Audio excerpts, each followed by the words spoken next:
Dans cette partie, nous allons voir comment analyser un son, en particulier celui émis par un instrument de musique.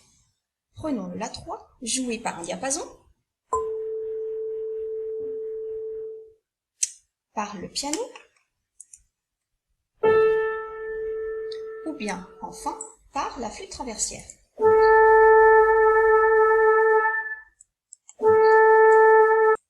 Il s'agit de la même note, et pourtant, l'oreille n'a pas perçu le même son.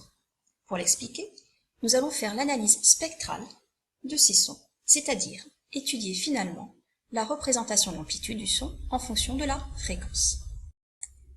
Étudions dans un premier temps le signal temporel correspondant ici à gauche au son émis par le diapason et ici à droite à celui émis par une guitare. L'échelle de temps étant la même, on constate que la période des deux signaux est identique. 1, 2, 3, 4, 5, 6, 7 carreaux pour 3 périodes dans le cas du diapason et 1, 2, 3, 4, 5, 6, 7 carreaux pour 3 périodes dans le cas de la guitare. Ces deux sons ayant la même période, ils ont la même fréquence, c'est la fréquence correspondant au La3, 440 Hz.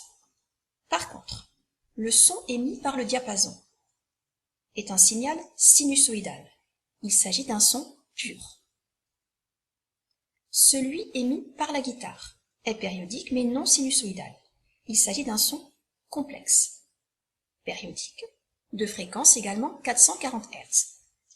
La fréquence du son va caractériser ce que l'on appellera sa hauteur. Prenons l'exemple du piano et jouons un Do. Ce son est grave, sa fréquence basse. Le même Do, ce son est aigu, sa fréquence sera plus élevée.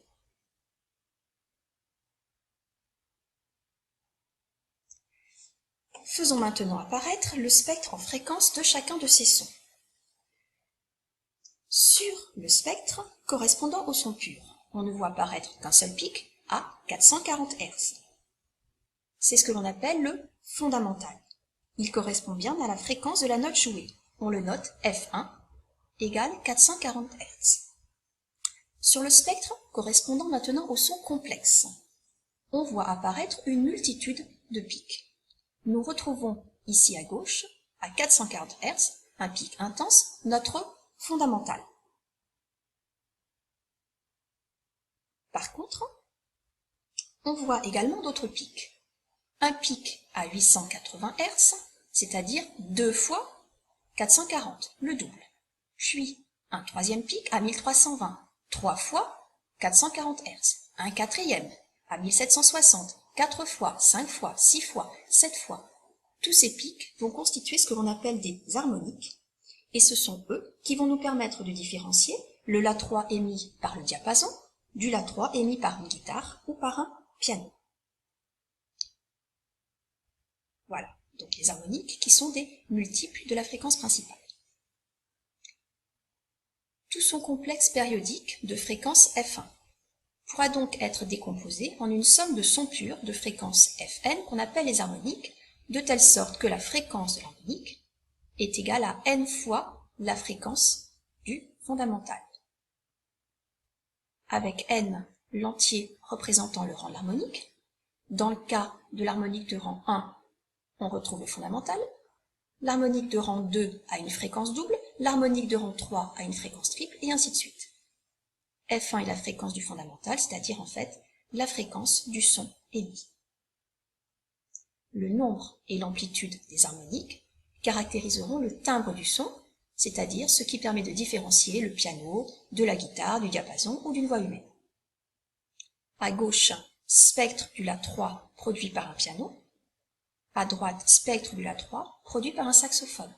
On retrouve le même fondamental. Par contre, ici, l'harmonique de rang 1 est très important, alors qu'à gauche, il est quasi inexistant. Un harmonique de rang 2 et un harmonique de rang 3 d'intensité égale. Ici, l'harmonique de rang 4 a une intensité plus importante. Alors, dernière remarque enfin, on peut étudier l'évolution du son au cours du temps. Ça permet également de le caractériser. Et donc, on va étudier l'enveloppe globale du signal et entendre la manière dont l'instrument attaque et la phase d'extinction. Prenons à gauche le cas du piano. Le son est émis immédiatement, il n'y a pas de phase d'attaque. Si je compare à celui du saxophone, on constate ici une phase d'attaque progressive. Par contre, on voit que la phase d'extinction est relativement rapide par rapport à celle du piano, où la décroissance était beaucoup plus douce. Merci de votre attention.